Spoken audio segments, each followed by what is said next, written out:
ಕೂಡ ನಮ್ಗೆ ಅರ್ಥ ಆಗುತ್ತೆ. ದಾನಿಯೇಲನ್ನ ಹಿಡಿದು ಏನ್ ಮಾಡ್ತಿದ್ದಾರೆ, ಪ್ರಾರ್ಥನೆ ಮಾಡ್ತಕ್ಕಂಥ ಭಕ್ತನನ್ನ ಹಿಡಿದು ಅವ್ರು ಏನ್ ಮಾಡ್ತಿದ್ದಾರೆ, ಒಂದು ಸಿಂಹಗಳ ಗವಿ ಒಳಗಡೆ ಹಾಕಿ ಏನ್ ಮಾಡ್ತಿದ್ದಾರೆ, ಕಲ್ಲನ್ನ ಮುಚ್ಚಿ ಅದಕ್ಕೆ ಮುದ್ರೆ ಹಾಕ್ತಾ ಇದ್ದಾರೆ ಎಂಬುದಾಗಿ ಈ ವಾಕ್ಯದಿಂದ ದೇವರು ನಮ್ಗೆ ಏನೆಲ್ಲ ತಿಳಿಯಪಡಿಸಲಿಕ್ಕೆ ಬರ್ತದೆ ಅಂದ್ರೆ, ನಾವು ಕೆಲವೊಂದು ಸಮಯದಲ್ಲಿ ಆಲೋಚನೆ ಮಾಡ್ತೀವಿ, ನಮ್ಮ ಜೀವಿತದಲ್ಲಿರತಕ್ಕಂಥ ಕಷ್ಟ ಆಗಿರ್ಬೋದು, ನಾವೀಗ ಅನುಭವಿಸ್ತಿರತಕ್ಕಂಥ ಹಿಂಸೆಗಳಾಗಿರ್ಬೋದು, ನೋವುಗಳಾಗಿರ್ಬೋದು, ದೇವರು ಯಾಕೆ ನೋಡ್ತಾ ಇಲ್ಲ ಎಂಬುದಾಗಿ. ನಮ್ಮ ಜೀವಿತದಲ್ಲಿ ಈ ಬಂಡೆ ರೀತಿರತಕ್ಕಂಥ ಕಷ್ಟಗಳು, ಈ ಇರತಕ್ಕಂಥ ಒಂದು ಸಮಸ್ಯೆಗಳನ್ನ ಯಾಕೆ ದೇವರು ನೋಡ್ತಾ ಇಲ್ಲ, ಯಾಕೆ ಆ ವಿಷಯದ ಮೇಲೆ ದೇವರು ಉತ್ತರ ಕೊಡ್ತಾ ಇಲ್ಲ ಅಂತ ನಾವು ಅಂದ್ಕೊಂಡಿರ್ಬೋದು. ಯಾಕೆ ದೇವರು ಇದು ಕಾಣಿಸ್ತಾ ಇಲ್ವಾ ದೇವರಿಗೆ ಇದು ಅಂತ ಕೇಳುವಾಗ, ಖಂಡಿತವಾಗಿಯೂ ಪ್ರತಿಯೊಂದು ವಿಷಯ, ತಲೆಯಲ್ಲಿರುವಂತ ಎಲ್ಲಾ ಕೂದಲನ್ನ ಎಣಿಕೆ ಮಾಡಿ ಇಟ್ಟಿರುವಂತ ದೇವರಿಗೆ ಪ್ರತಿಯೊಂದು ಕಾಣಿಸ್ತಾ ಇದೆ. ಯಾಕೆ ದೇವರು ಸುಮ್ಮನೆ ಇದ್ದಾರೆ ಅಂತಂದ್ರೆ, ಅಲ್ಲೆಲೂಯಾ, ದರ್ಶನಕ್ಕೆ ಒಂದು ಸಮಯವನ್ನ ದೇವರು ನೇಮಿಸಿದ್ದಾರೆ ಅಂದ್ರೆ, ಆ ಸಮಯ ಬರುವಾಗ ಅದನ್ನ ದೇವರು ಏನ್ ಮಾಡ್ತಾರೆ ಅಂದ್ರೆ ನೆರವೇರಿಸುವ ದೇವರಾಗಿದ್ದಾರೆ. ಅದಕ್ಕೆ ದೇವರು ಹೇಳ್ತಾರೆ ಈ ವಾಕ್ಯದಿಂದ ಏನಂತಂದ್ರೆ, ನಿನ್ನ ಜೀವಿತದಲ್ಲಿರತಕ್ಕಂತ ಪ್ರತಿಯೊಂದು ವಿಷಯಗಳು ನನಗೆ ಗೊತ್ತಿದೆ, ಆದ್ರೆ ನನ್ನ ಸಮಯ ಬರ್ಲಿಕ್ಕೋಸ್ಕರ ನಾನು ಕಾಯ್ತಾ ಇದ್ದೇನೆ ನಿಮಗೆ. ದಾನಿಯೇಲನು ಅನ್ಕೊಂಡಿರ್ಬೋದು ಏನಂತಂದ್ರೆ, ನನ್ನ ಜೀವಿತದಲ್ಲಿ ಈಗ ತೆಗೆದುಕೊಂಡು ಬಂದು ನನ್ನ ಸಿಂಹಗಳ ಗವಿಯಲ್ಲಿ ಹಾಕಿದರೆ ನನ್ನ ಜೀವಿತ ಮುಗೀತು ಅಥವಾ ಏನೋ ಎಂಬತಕ್ಕಂತ ಯಾವುದೇ ಒಂದು ಏನಿಲ್ಲ ಬಲಹೀನತೆ ಆಗತಕ್ಕಂತ ಒಂದು ವಿಷಯ ದಾನಿಯೇಲನಿಗಿಲ್ಲ. ಅವನು ಪ್ರತಿದಿನವೂ ದೇವರನ್ನ ಏನ್ ಮಾಡ್ತಾನೆ ಅಂದ್ರೆ, ನಿತ್ಯವೂ ಅದನ್ನು 3 ಸಮಯಗಳ ಕಾಲ ದೇವರನ್ನ ಅದನ್ನು ಪ್ರಾರ್ಥನೆ ಮಾಡ್ತಿದ್ದ ಕಾರಣ ಮುಂದೆ ಇಂತ ಒಂದು ಸಮಸ್ಯೆ ಬರುತ್ತೆ ಎಂಬುದಾಗಿ ಖಂಡಿತವಾಗಿಯೂ ದಾನಿಯೇಲನಿಗೆ ದೇವರು ಏನ್ ಮಾಡ್ತಾರೆ ತಿಳಿಯಪಡಿಸಿರ್ಬೋದು. ಆದ್ರೆ ರಾಜನು ದಾನಿಯೇಲನ ದೇವರು ಎಂತವ್ರು ಎಂಬುದಾಗಿ ರಾಜನಿಗೂ ಗೊತ್ತು. ಆದ್ರೆ ರಾಜನ್ ಯಾಕೆ ದಾನಿಯೇಲನ ಸಿಂಹಗಳ ಗವಿಯಲ್ಲಿ ಹಾಕ್ಲಿಕ್ಕೆ ಅಪ್ಪಣೆ ಕೊಟ್ರು ಅಂತ ಕೇಳುವಾಗ, ಆ ರಾಜನಿಗೂ ಒಂದು ನಂಬಿಕೆ ಇತ್ತು, ಏನಂದ್ರೆ ದಾನಿಯೇಲನ ದೇವರು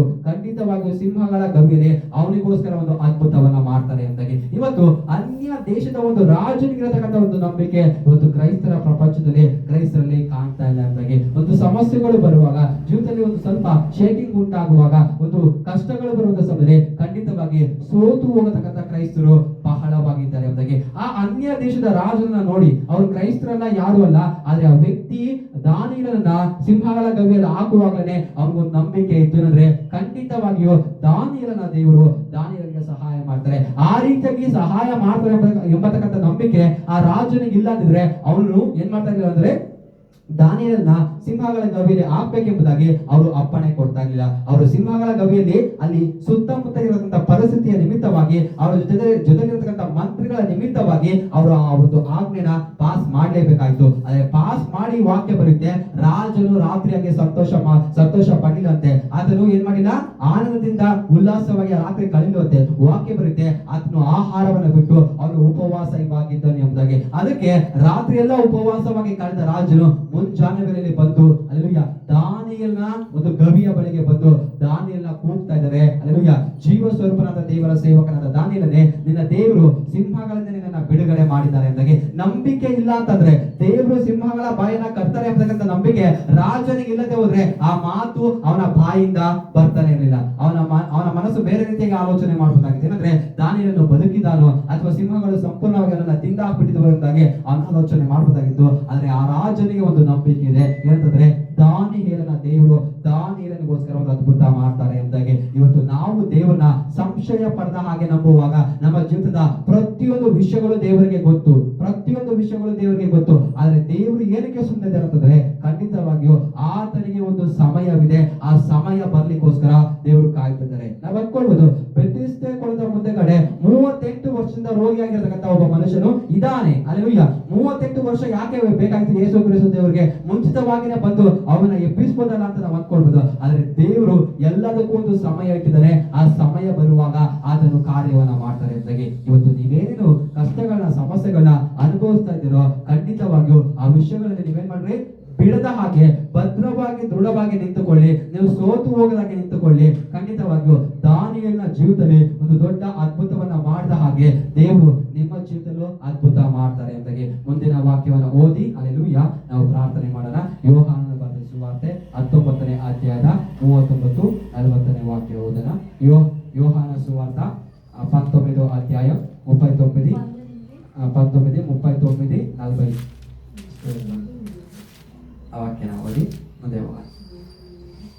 19ನೇ ಅಧ್ಯಾಯದ 39-40 ವಾಕ್ಯ. ಇದಲ್ಲದೆ ಮೊದಲು ಒಂದು ಸಾರಿ ರಾತ್ರಿ ವೇಳೆಯಲ್ಲಿ ಯೇಸುವಿನ ಬಳಿಗೆ ಬಂದಿದ್ದ ನಿಕೋದೇಮನು ಸಹ ರಕ್ತಬೋಳ ಅಗರುಗಳನ್ನು ಕಲಸಿದ ಚೂರ್ಣವನ್ನು 100 ಸೇರಿನಷ್ಟು ತಕ್ಕೊಂಡು ಅಲ್ಲಿಗೆ ಬಂದನು. ಅವರು ಯೇಸುವಿನ ದೇಹವನ್ನು ತಕ್ಕೊಂಡು ಯಹೂದ್ಯರಲ್ಲಿ ಹೂಣಿಡುವ ಪದ್ಧತಿ ಪ್ರಕಾರ ಅದನ್ನು ಆ ಸುಗಂಧ ದ್ರವ್ಯಗಳ ಸಹಿತವಾಗಿ ನಾರು ಬಟ್ಟೆಯಲ್ಲಿ ಸುತ್ತಿದರು.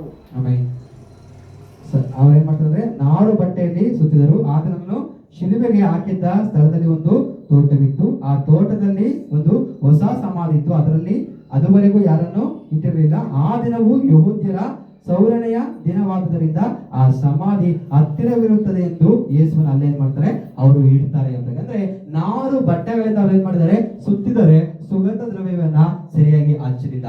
ಈ ವಿಷಯವನ್ನ ನೋಡಿದಂತ ಮಗ್ದಲ ಮರಿಯಳು ಆಕೆ ಆಲೋಚನೆ ಮಾಡ್ತಾರೆ, 3 ದಿನ ಆದ್ಮೇಲೆ ನಾನು ಬರ್ತೀನಿ ಏನಕ್ಕೋಸ್ಕರ ಅಂದ್ರೆ ಯೇಸುವಿಗೆ ಸುಗಂಧ ದ್ರವ್ಯವನ್ನ ಹಚ್ಚಲಿಕ್ಕೆ ಬರ್ತೀನಿ. ನನಗೆ ಕಲ್ಲು ಒಂದು ವಿಷಯ ಅಲ್ಲ, ನನಗೆ ಸೈನಿಕರು ಒಂದು ವಿಷಯ ಅಲ್ಲ, ನನಗೆ ಅರ್ಧ ರಾತ್ರಿ ಕೂಡ ಒಂದು ವಿಷಯ ಅಲ್ಲ ಎಂಬುದಾಗಿ ಆಕೆ ಆ ಸಮಾಧಿಯಲ್ಲಿ ಇಟ್ಟದನ್ನ ನೋಡಿದ ತಕ್ಷಣನೇ ಹೋಗಿ ಏನ್ ಮಾಡ್ತಾಳೆ, ಸಬ್ಬತ್ತಿನ ಪ್ರಾರಂಭವಾಗ್ಲಿಕ್ಕೆ ಸಮಯ ಇದ್ದ ಕಾರಣನೇ ಸುಗಂಧ ದ್ರವ್ಯವನ್ನ ಸಿದ್ಧಪಡಿಸಿಕೊಳ್ತಾಳಂತೆ. ಸುಗಂಧ ದ್ರವ್ಯವನ್ನ ಸಿದ್ಧಪಡಿಸಿಕೊಂಡು ಸಬ್ಬತ್ತಿನ ಕಳೆದ ಮೇಲೆ ಮತ್ತೆ 3 ದಿನ ಹತ್ರಕ್ಕೆ ಬರುವಾಗ ಸುಗಂಧ ದ್ರವ್ಯವನ್ನ ಕೊಂಡುಕೊಂಡು ಎಲ್ಲರಿಗಿಂತ ಮುಂಚಿತವಾಗಿ ನಾನು ಹೋಗಿ ಯೇಸುವಿಗೆ ಈ ಸುಗಂಧ ದ್ರವ್ಯವನ್ನ ಹಚ್ಚಬೇಕೆಂಬತಕ್ಕಂತ ದಾಹ ಉಳ್ಳವರಾಗಿ ಅವರು ಬರುವಂತವರಾಗಿದ್ದಾರೆ ಎಂಬುದಾಗಿ ಸತ್ಯವೇದ ಹೇಳುತ್ತೆ. ಈ ಮುಂಚಾನೆ ವೇಳೆಯಲ್ಲಿ ಯಾಕೆ ಎಲ್ಲರಿಗಿಂತ ಮುಂಚಿತವಾಗಿ ಪುನರುತ್ಥಾನನಾಗಿ ಯೇಸು ಕ್ರಿಸ್ತ ದೇವರು ಮೊದಲಾಗಿ ಮಗ್ದಲ ಮರಿಯಳಿಗೆ ಕಾಣಿಸಿಕೊಂಡು ಅಂತಂದ್ರೆ ಆಕೆಯ ಜೀವಿತದಲ್ಲಿ ಪ್ರಯಾಸ ಅಷ್ಟಿದೆ ಎಂಬುದಾಗಿ. ಪ್ರಯಾಸಕ್ಕೋಸ್ಕರ ಮಾತ್ರ ಅಲ್ಲ, ಯೇಸು ಕ್ರಿಸ್ತ ದೇವರು ಅಂದ್ರೆ ಅಷ್ಟೊಂದು ಬಹಳವಾದಂತ ಪ್ರೀತಿ ಎಂಬುದಾಗಿ ಆಕೆಯ ಜೀವಿತದಿಂದ ಈ ವಾಕ್ಯದಿಂದ ನಾವು ಅರ್ಥ ಮಾಡ್ಕೊಳ್ಬೇಕು. ಎಲ್ಲರಿಗಿಂತ ಅಪೊಸ್ತಲರಿಗಿಂತ ದೇವರು ಯಾಕೆ ಮೊದಲಾಗಿ ಮಗ್ದಲ ಮರಿಯಳಿಗೆ ಪುನರುತ್ಥಾನಾಗಿ, ಅದೊಂದು ಬಹಳ ಶ್ರೇಷ್ಠವಾದಂತ ವಿಷಯ. ಪುನರುತ್ಥಾನವಾದಂತ ದೇವರನ್ನ ಕಾಣುವುದು ಅದು ಸಾಮಾನ್ಯವಾದ ವಿಷಯ ಅಲ್ಲ. ಆದ್ರೆ ಯಾಕೆ ಆ ಭಾಗ್ಯ ಮೊದಲನೇದಾಗಿ ಮಗ್ದಲ ಮರಿಯಳಿಗೆ ಸಿಕ್ಕಿತು ಅಂತಂದ್ರೆ ಆಕೆಯ ಜೀವಿತದಲ್ಲಿ ಅಷ್ಟು ಪ್ರಯಾಸ ಪಟ್ಟಿದ್ರು, ಅಷ್ಟು ದಾಹ ಉಳ್ಳವರಾಗಿ ದೇವರನ್ನ ಆಕೆ ಹುಡುಕುವಂತವರಾಗಿದ್ರು. ಅಲ್ಲೆಲೂಯ್ಯ. ಆಕೆ ಆತ್ಮಿಕ ಜೀವಿತದಲ್ಲಿ ಎಲ್ಲೂ ಕೂಡ ನಾನು ತೃಪ್ತರಾಗಬೇಕು ಅಥವಾ ಇಷ್ಟು ಯೇಸುಗೋಸ್ಕರ ಮಾಡಿದ್ದೇನಲ್ಲ ಸಾಕು, ಯಾಕಂದ್ರೆ ನನ್ನ ಆಸ್ತಿನೇ ಕೊಟ್ಟಿದ್ದೇನೆ, ನನ್ನ ಸಮಯವನ್ನು ಕೊಟ್ಟಿದ್ದೇನೆ, ಯೇಸು ಎಲ್ಲೆಲ್ಲ ಹೋಗ್ತಾರೋ ಅಲ್ಲೆಲ್ಲ ಹೋಗಿ ಸುವಾರ್ತೆ ಕೂಡ ಸಾರಿ ಬಂದಿದ್ದೇನೆ. ಆದ್ರೆ ಇವತ್ತು ಯೇಸು ಜೀವಂತವಾಗಿಲ್ಲ, ಇಟ್ಸ್ ಓಕೆ, ಪರವಾಗಿಲ್ಲ, ನಾನು ಏನ್ ಮಾಡೋಣ, ಇನ್ನು ಮುಂದೆ ನನ್ನ ಕೆಲಸವನ್ನ ನನ್ನ ಜೀವಿತವನ್ನು ನೋಡ್ಕೊಂಡು ಹೋಗೋಣ.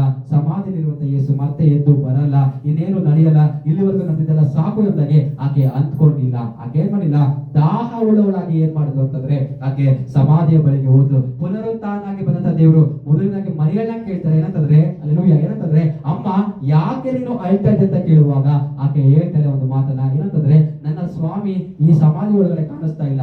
ಯೇಸು ಸ್ವಾಮಿನ ಆಕೆ ಆವಾಗ ನೋಡುವಾಗ ತೋಟಗಾರನ ಅಂದ್ಕೊಂಡು ಕೇಳ್ತಾಳಂತೆ, ನನ್ನ ಸ್ವಾಮಿನ ಇಲ್ಲಿ ಕಾಣಿಸ್ತಾ ಇಲ್ಲ ಅವರ ಶರೀರ, ಅದಕ್ಕೋಸ್ಕರ ನೀನೇನಾದ್ರೂ ಆಕೆ ಆತನನ್ನ ಎತ್ತುಕೊಂಡು ಹೋಗಿ ಬೇರೆ ಸ್ಥಳದಲ್ಲಿ ಇಟ್ಟಿದ್ರೆ ಹೇಳು ಅಯ್ಯ, ನಾನು ಆತನನ್ನ ಎತ್ತುಕೊಂಡು ಹೋಗ್ತೀನಿ ಎಂಬುದಾಗಿ. ಅಲ್ಲೆಲೂಯ್ಯ.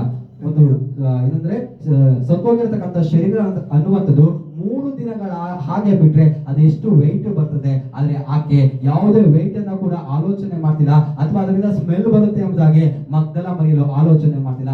ಆಕೆ ಒಂದೇ ಮನಸ್ಸು ಏನಂತಂದ್ರೆ ನಾನು ಯೇಸುವಿನ ಶರೀರವನ್ನು ನೋಡ್ಬೇಕು, ಅದಕ್ಕೆ ಸುಗಂಧ ದ್ರವ್ಯಗಳನ್ನ ಹಚ್ಚಬೇಕೆಂಬತಕ್ಕಂಥ ಆಲೋಚನೆಯಿಂದ ಪುನರುತ್ಥಾನಾಗಿ ಬಂದಂತ ದೇವರನ್ನ ಕೂಡ ಅವಳು ಆ ಪ್ರಕಾರವಾಗಿ ಕೇಳುವಂತವಳಾಗಿದ್ದಾಳೆ. ಆದ್ರೆ ಯೇಸು ಇಬ್ರಿಯ ಭಾಷೆಯಲ್ಲಿ ಯಾವಾಗ ಮರಿಯಳೆ ಅಂತ ಕರೀತಾರೋ ಆಗ ಬೈಬಲ್ ಇರುತ್ತೆ ಆಕೆ ತಿರುಗಿ ನೋಡಿ ರಬೋನಿ ಎಂದ್ರು ಎಂಬುದಾಗಿ. ಅಂದ್ರೆ ಪುನರುತ್ಥಾನಾಗಿ ಬಂದಿರತಕ್ಕಂಥ ದೇವರನ್ನ ಮೊದಲಾಗಿ ಆಕೆ ದರ್ಶನ ಮಾಡುವುದು ಎಂಬುದಾಗಿ ಈ ಮುಂಚಾನೆ ವೇಳೆಯಲ್ಲಿ ಅಂತ್ಯ ಕಾಲದಲ್ಲಿ ಜೀವಿಸುತ್ತೇವೆ. ನಾವು ಒಪ್ಪಿಸಿಕೊಟ್ಟು ಪ್ರಾರ್ಥನೆ ಮಾಡೋಣ ದೇವರ ಕರಗಳಿಗೆ. ಏನಂತಂದ್ರೆ ನಮ್ಮ ಆತ್ಮಿಕ ಜೀವಿತದಲ್ಲಿ ನಾವು ತೃಪ್ತರಾಗಬಾರದು ಎಂಬುದಾಗಿ, ನಮ್ಮ ಜೀವಿತದಲ್ಲಿ ಎಂತ ಒಂದು ಕಲ್ಲುಗಳು ಬಂದ್ರು ಕೂಡ ಅಲ್ಲೆಲೂಯ್ಯ, ಯಾಕೋಬನ ಮುಂದೆಗಡೆ ಬಂದಂತ ಕಲ್ಲಾಗಿರ್ಬೋದು, ರಾಹೇಲನ ಮುಂದೆಗಡೆ ಬಂದಂತ ಕಲ್ಲಾಗಿರ್ಬೋದು, ಅಥವಾ ದಾನಿಯೇಲನ ಸಿಂಹಗಳ ಗವಿಗೆ ಹಾಕಿದಂತ ಕಲ್ಲಾಗಿರ್ಬೋದು, ಅಥವಾ ಯೇಸು ಕ್ರಿಸ್ತ ದೇವರ ಸಮಾಧಿಗೆ ಮುಚ್ಚಿದಂತ ಕಲ್ಲಾಗಿರ್ಬೋದು, ನಾವು ಈ ಮುಂಚಾನೆಗಳಲ್ಲಿ ದೇವರ ಕರಗಳಿಗೆ ಒಪ್ಪಿಸಿಕೊಟ್ಟು ಪ್ರಾರ್ಥನೆ ಮಾಡೋಣ.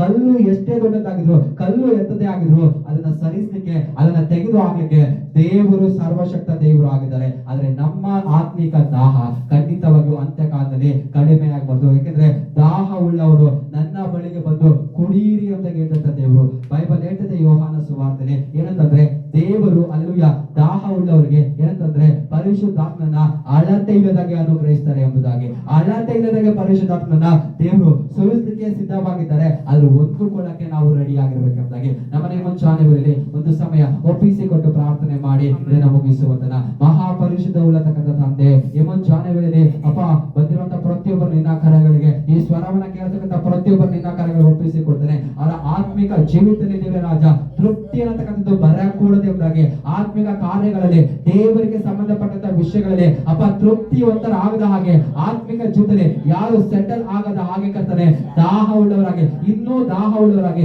ದೇವರು ನಮಗೆ ಎಷ್ಟು ಕೊಟ್ಟರು, ಎಷ್ಟು ತಿಳಿಯಪಡಿಸಿದ್ರು, ಇನ್ನೂ ದಾಹ ಉಳ್ಳವರಾಗಿ, ದಾಹದ ಹೃದಯ ಉಳ್ಳವರಾಗಿ ದೇವರನ್ನ ಹುಡುಕ್ಲಿಕ್ಕೆ, ದೇವರ ಕೆಲಸವನ್ನ ಮಾಡ್ಲಿಕ್ಕೆ, ದೇವರಿಗೆ ಸಂಬಂಧಪಟ್ಟ ವಿಷಯದಲ್ಲಿ ನಾವು ಬೆಳಿಲಿಕ್ಕೆ, ಅದನ್ನ ತಿಳಿದುಕೊಳ್ಳಿಕ್ಕೆ ಸಹಾಯ ಮಾಡು. ಆ ದಾಹ ಉಳ್ಳ ಹೃದಯನ ಕೊಡು. ಕ್ರಿಸ್ತನಲ್ಲಿ ಬಂದಂತ ಆ ಪ್ರಾರಂಭದ ದಿನಗಳಿದ್ದಂತ ದಾಹ, ಹೌದು ದೇವರನ್ನು ನಂಬಿ ರಕ್ಷಣೆಗೆ ಬಂದಂತ ದೀಕ್ಷಾಸ್ನಾನ ತೆಗೆದುಕೊಂಡಂತ ದಿನಗಳಿದ್ದಂತ ದಾಹವನ್ನ ಈ ಒಂದು ಅಂತ್ಯ ಕಾಲದಲ್ಲೂ ಕೂಡ ಕೊಡು ಸ್ವಾಮಿ ಎಂದಾಗಿ ನಾವು ಪ್ರಾರ್ಥಿಸ್ತೇವೆ ಸ್ವಾಮಿ. ದಾಹ ಉಳ್ಳ ಹೃದಯವನ್ನ ದಯಪಾಲಿಸಿ ಎಂದಾಗಿ ಅಪ್ಪ ಸ್ತೋತ್ರ. ಪ್ರಾರಂಭಕ್ಕಿಂತ ಅಂತ್ಯ ಇನ್ನೂ ಬಹಳವಾಗಿ ದಾಹ ಉಳ್ಳವರಾಗಿ ದೇವರಿಗೋಸ್ಕರ ಪ್ರಯೋಜನ ಪಡ್ಲಿಕ್ಕೆ, ದೇವರ ಕೆಲಸಗಳನ್ನ ಮಾಡ್ಲಿಕ್ಕೆ ಸ್ವಾಮಿ ಪ್ರತಿಯೊಬ್ಬರಿಗೆ ಸಹಾಯ ಮಾಡಿ ಎಂಬುದಾಗಿ, ಅವರ ದಾಹದ ವಿಷಯದಲ್ಲಿ, ಆತ್ಮಿಕ ವಿಷಯದಲ್ಲಿ ಅವರು ಕಡಿಮೆ ಆಗಕೂಡದು. ಪ್ರತಿದಿನ ದಿನದಿಂದ ದಿನಕ್ಕೆ ಇನ್ನು ಹೆಚ್ಚಾಗಿ ದಾಹ ಉಳ್ಳವರಾಗಿ ದೇವರನ್ನ ಹುಡುಕ್ಲಿಕ್ಕೆ ಸಹಾಯ ಮಾಡುವುದಾಗಿ, ದೇವರ ಸಮ್ಮುಖದಲ್ಲಿ ಆಗಿರ್ಲಿಕ್ಕೆ ಸಹಾಯ ಮಾಡಿ ಎಂಬುದಾಗಿ ಪ್ರತಿಯೊಬ್ಬರು ನಿನ್ನ ಕರಗಳಿಗೆ ಒಪ್ಪಿಸಿ ಕೊಡ್ತಾ, ಈ ಪ್ರಾರ್ಥನೆ ನಿಮ್ಮ ಕರಗಳಿಗೆ ಒಪ್ಪಿಸಿ ಕೊಡ್ತಾ, ನಚ್ಚ ರೀತಿಯ ಯೇಸುವಿನ ನಾಮದಲ್ಲಿ ಬೇಡಿ ಹೊಂದಿದ್ದೇವೆ ತಂದೆ.